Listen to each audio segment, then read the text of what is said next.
Welcome to my seminar on mental health, social emotional learning, and student engagement.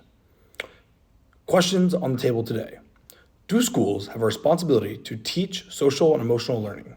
And how can an art class incorporate SEL to combat the rise of mental health struggles among students? Why are students struggling? Great question. Why are students struggling? Couple reasons. Extreme social isolation during COVID-19 for many young people exacerbated the rate of children's mental health emergencies.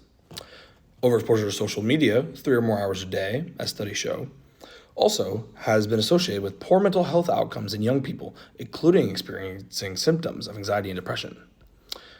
Experiencing an adverse childhood experience, otherwise known as an ACE, has been associated with poor mental health and poor physical health conditions and increased risk behaviors. All of these are reasons why students are struggling right now with their mental health. Well, how can we help? Another great question. A couple ways we can help is fostering positive social relationships with students, promoting social and emotional development for our students, implementing restorative practices, and providing mental health supports for students across K through 12 levels. Okay, social restorative practices. What are some strategies we could use to implement help for students? Okay, you want strategies? We have strategies. Community building practices. Practices that are designed to foster an interconnected community in the school and a healthy school climate. These activities can include community building circles that help students and staff deepen relationships. And then repair practices, as you mentioned. Repair practices are meant to bring together all stakeholders and resolve issues and take productive steps into the future, such as conflict resolution dialogues, mediation, and harm repair circles. Is there any evidence that any of this works? There absolutely is evidence. My assistant will walk you through this now. Pause the video. Okay, but do schools really have a responsibility to combat the mental health crisis? They do indeed. Research shows that universal mental health education programs can improve knowledge, attitudes, and help seeking.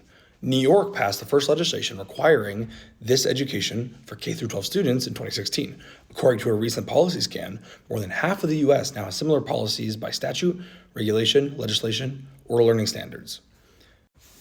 How much does mental health even matter to school and academics anyway? I am so glad you asked. It matters a lot. Students can have a variety of undiagnosed disorders and ailments that could make schooling more challenging. ADHD, OCD, and dyslexia are a couple examples of a neurodivergent learning difference that could affect any student, even if they are undiagnosed. Additionally, mental health struggles such as anxiety, depression, or substance abuse can lead to chronic absenteeism, lack of motivation, lack of interest in learning, hopelessness, self-harm, and even death in some students. Okay, you're starting to scare me a little bit. How are schools going to combat the mental health crisis then? There are a variety of ways that schools are going to help combat the mental health crisis. A couple more I can share with you are schools can foster and maintain positive mental health for their students.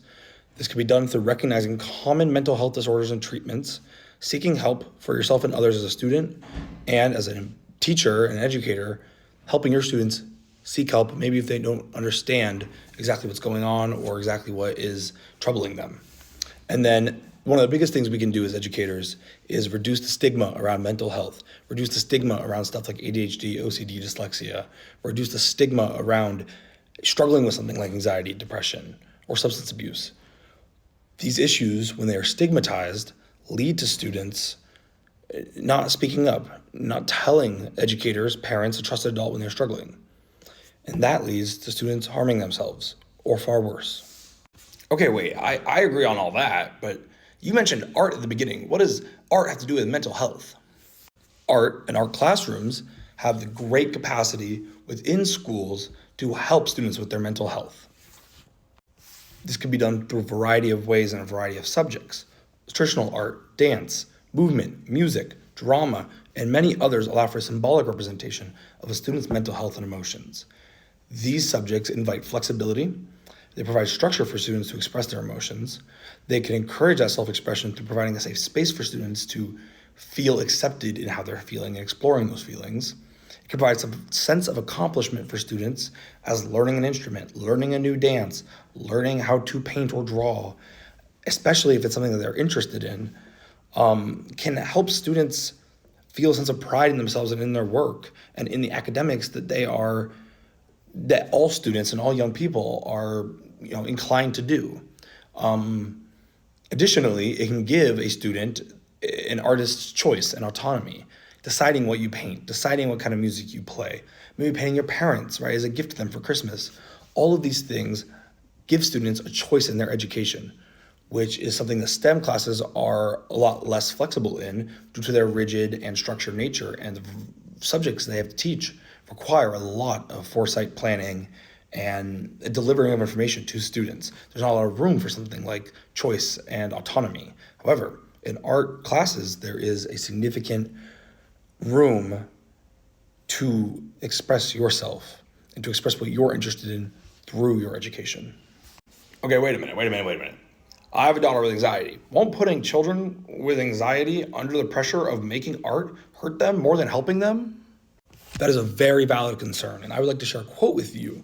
This quote is from Vanessa Camarelli. She is a social emotional learning specialist who edited and co-authored a recent book called Healing the Inner City Child, Creative Art Therapies with At-Risk Youth.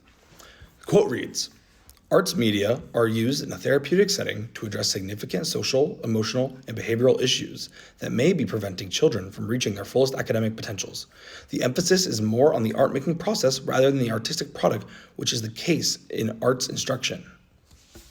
This quote sums up why art education can be, if done correctly, less stressful than any other class in a school setting, because it can focus more on the process than in the result. Wait. You mentioned social emotional learning. What does any of this have to do with social emotional learning? That's a perfect segue into talking about social emotional learning and art classrooms. Forward-thinking schools will use creative art therapies proactively and will use music therapy or art therapy groups to, for example, build anger management skills, conflict resolution skills, communication skills, and self-esteem within students. Implementing SEL into art classrooms in this way will help students not only become better academics, but it will help them be more fulfilled in their education. Okay, you have convinced me. My last question is, how do we implement SEL into the art classroom? As a baseline, I think implementing SEL into the art classroom starts with prioritizing it within the curriculum by hybridizing it with your standardized lesson plan, right? If you're teaching painting, maybe you could teach painting that involves some sort of personal connection to the student, some sort of emotional exploration of the student through color or line or shape. I'll take you through examples for 7 different artistic subjects. Music. At the beginning of the year, have your students tell you their favorite songs and then compile them into a playlist. Every day, ask your students to pick a song, which creates a positive mood. Even a short clip played at the beginning of a lesson or midway through the class can quickly re-engage and refocus students. Acting. Role-playing allows for students to practice expressing themselves appropriately in scenarios they are likely to encounter. They are able to identify and interpret their feelings in a creative way. Singing. Singing provides students with an opportunity to join together and express themselves in a joyful way. They may love to sing songs that a teacher creates to motivate them, transition into the next topic in a lesson, or celebrate their achievements. Painting and drawing. Students draw for many different purposes, including showcasing their learning and expressing themselves about what they want to see in the world and their hopes and joys. Dancing. When students dance, their teacher gets to discover their personalities. The teacher can see which students are shy and which students are confident. The teacher can then start to give more individualized education, individualized social emotional learning to these students and help foster a more supportive environment for them. Poetry.